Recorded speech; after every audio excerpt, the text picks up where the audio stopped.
So, hi everyone. Welcome to Young or Dumb podcast. Today we have some special guests, and I will let them introduce themselves. I'm Zack. I'm Robbie. We're When the Sun Sets. When the sun sets. Perfect. And how you guys doing today? Good. How about yourself? I'm good. You guys excited to perform? Yeah, we're stoked. Yeah. Always. You guys are like performing a lot in the upcoming months, right? Tell us about that. Yeah, we try to get around. We've been trying to tour a little bit outside of Chicago, but we're always trying to get hometown dates every time we play here. So yeah, the I rest saw of the year's booked Missouri. out. Yeah. So after this, we'll be in Fort Wayne tomorrow, the 13th, and then we'll be in St. Louis the next night. How far is the drive to Fort Wayne? 3.5 hours. Okay, so you get to like leave tomorrow. Yeah, exactly. Not a late night tonight. Nope. I mean, depends on how. Yeah, we'll see how It depends how it goes. Okay, that's fair. That's fair. Okay, so your name is When the Sun Sets. How did you guys get that name? How did you guys form as a group, actually? So I started the band in 2018. I was playing acoustic shows before then, just covering some of my favorite bands. Then I wrote a song that was just full band, and it just kind of sounded like pop punk. And I was like, all right, I guess this is the direction we're going. Okay. When the sun sets, to me and to the rest of the guys, is the time that like a lot of people think of their deepest, darkest thoughts. And so that's kind of what we wanted to convey with the band. The message of the band is huge to us. So. Your songs are like kind of dark. Is that how you guys actually feel? Are you guys okay? Yeah, I mean, 100%. But Everybody okay? Actually? No one Like, is that's the really deal, okay, but I just wanted to check because I was looking at the lyrics and there's some of them I'm like, oh, that's kind of sad. Yeah, 100%. I think the entire mission of the band is to deal with mental health and talking about it. So if you can be vulnerable with yourself and go through your own deepest, darkest experiences and share them for like ourselves, like on a stage every night, then I think it helps inspire people to do that themselves. So. When you guys are writing your songs, how is that writing process? Is it all of you pitching in for lyrics, or is it one of you guys writing a specific song? How does that work? It's like on a case-by-case basis. A lot of the guys will throw chunks of lyrics into like, we have a server that we're all in. Sometimes I'll pull from that for inspiration, but traditionally I will start with like a shell of a song and I'll write all the lyrics. And so a lot of the time I'll take these guys' ideas and we'll make them one. Nice. Do you like songwriting? I love it. Yeah. Yeah. It's one of my favorite things. I can't do it. It's like I'm not good with words, which is crazy because I want to like start a career in talking to people, but You just start with like writing how you feel, and then you worry about the rhyming and all of that stuff later. Yeah. Just get your true thoughts and emotions on paper. And I feel like that's the part I'd have trouble with is like the rhyming it and making it sound good. Yeah, and I think like for a lot of people, like when you start writing, that's kind of at the later process. It's just like, how do you feel? How do you want this song to make people feel? And you go from there. Yeah. You don't need to necessarily make words rhyme. They just have to be able to fit together and have that flow and that like melody to it more so than anything, because that's how you're actually going to reach somebody and actually have that connection. Yeah. And then somebody's be like, oh, I can feel that because that person understands how I was feeling. You don't have to make stuff rhyme. I mean, how many hip hop songs have you heard that don't actually have rhyming words, but they still, you're like, okay, this is cool. I can get down behind this. Yeah. It happens. So you guys start with the lyrics and then you make your like beats and like the instrumentals behind it? Actually, lately it's been instrumentals first, and then we'll write lyrics over it. Okay. So with the instrumentals, we go the same way. Like, what's a feeling that we're going for with the song? For our upcoming one, it's like love and happiness. So we just wanted to opposite of what you guys have. 100%. Right now. Yeah. We have a couple of happy songs, but no, I heard them. We're definitely trying to you move. guys aren't as depressed as I'm making you sound. Yeah, you guys are good. You're good. I love it. Cool. So when you guys are choosing song titles, how do you go about that? I mean, I think we've just tried to be like as original as we can be with it. Like recently we have a song called Getting Matching Jet Skis was a bad idea. We like bands like Hot Mulligan and like Mom Jeans that like have like Panic at the Disco or like Fall Out Boy. It's very long titles that don't make sense when you listen to the song, and then you're like, I'm gonna remember the song by this ridiculously long title. So like we just try to be original with it. Like I think a lot of our songs are named after like the hook or something in the chorus, that kind of word. But we're trying to explore other options. We don't really pay too much attention to like what other people are doing with that, just because it's like it's just a title. I feel like some artists, they get really into it and they'll like look at stats, and like shorter names typically are the ones that artists use to like go by. So those are like original and like out there with that. Yeah. The jet ski one, it definitely stood out to me. Thank you. We have a few more that are in the pocket that we're working on. We're not sure exactly which ones we're going to use and whatnot, but we probably have about a dozen different like long titles that we're kind of shopping and trying to see which ones fits for what and whatnot. Yeah. You guys have stuff coming out September 26th. It's a song, right? Yep. Yeah. Can you give any spoilers about that, or?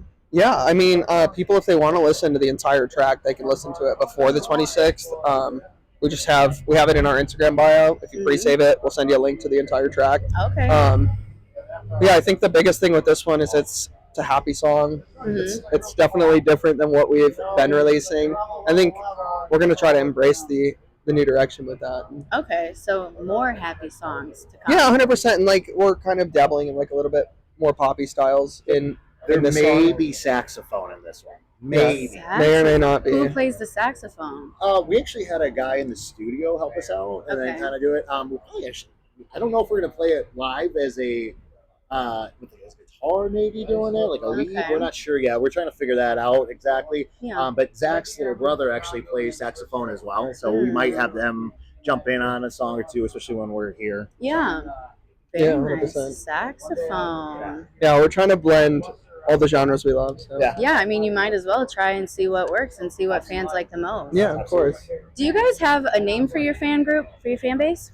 Yeah, they're between the Donut Crew and the Donut Club. Okay, I was gonna say I saw like the Krispy Kreme donut logo on some of your merchandise, and I just didn't know if that was like if there was a name for them. Yeah, we have a mascot named Dunker. He's a donut. So we have little plushie dolls of him, and then everybody else is part of the Donut Crew. And why a donut? Why? Well, we felt like pizza was a little bit overused for pop punk, and we decided, hey, what else can we eat like 3 meals a day? Oh, all right, we're doing like donuts. All you guys eat? No, but we could. Oh, we could if we had to. Depends on where we're getting them from. You know what I mean? That's really what it depends. Dunkin' Donuts? It's all right. That's like the low end for me. But if I'm out here like Voodoo or something. Yeah, for sure. Okay. Stans? You guys know that one? Stans is good. You guys love Stans.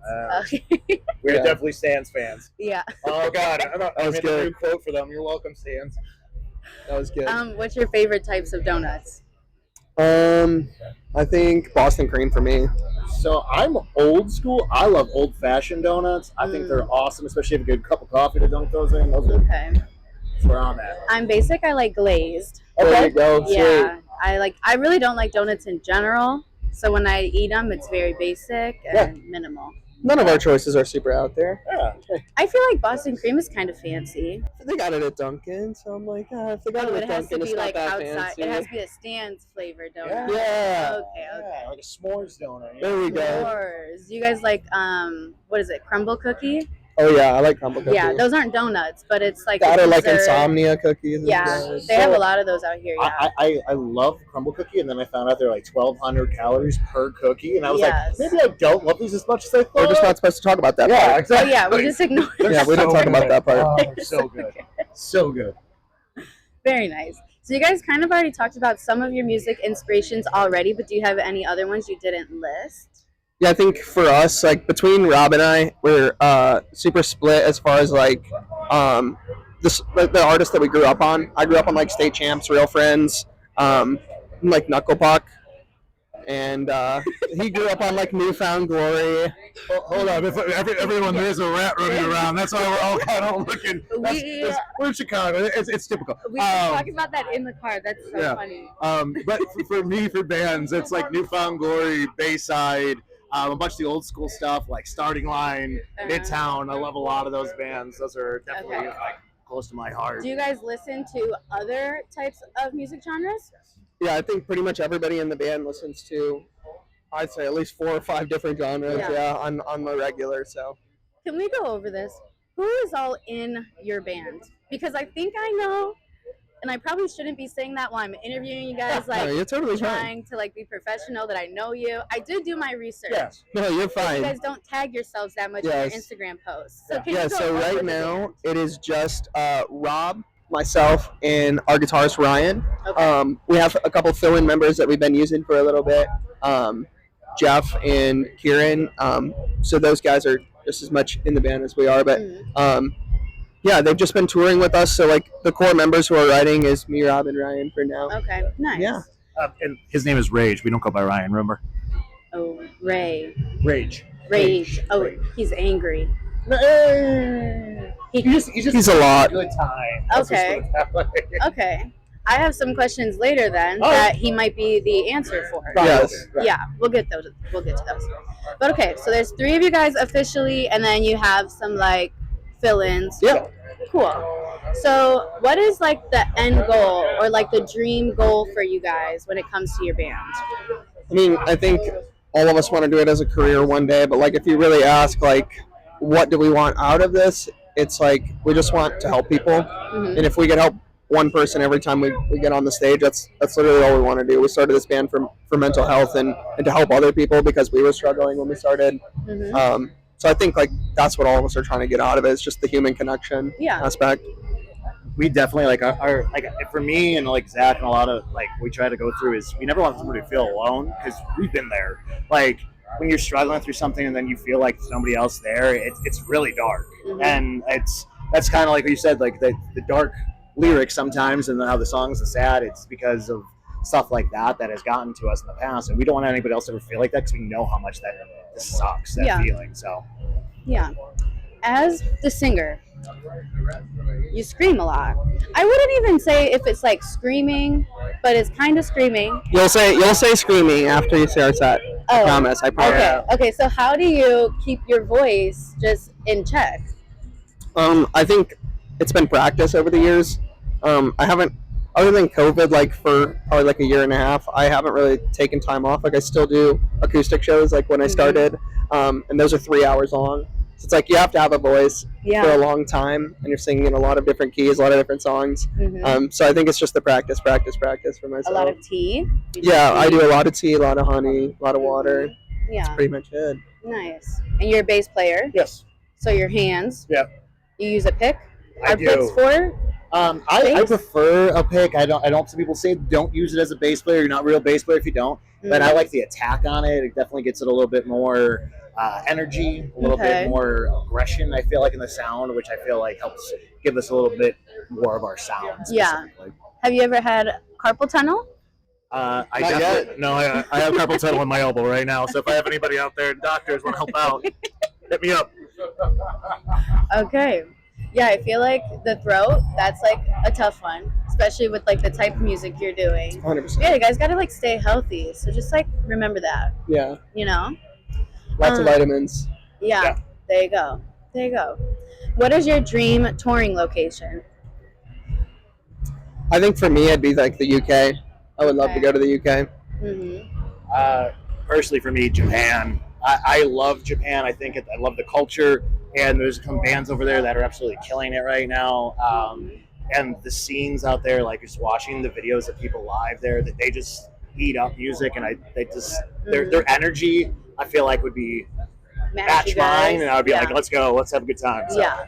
So I haven't seen you guys on stage yet, but are you like jumping? What can I expect?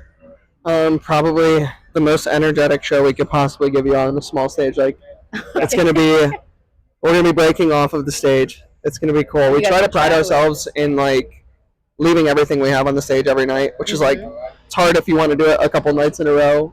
But I mean, we want that human connection, like I was saying earlier. And I think the best way to do it is just to leave everything you have out there. Just be yourself.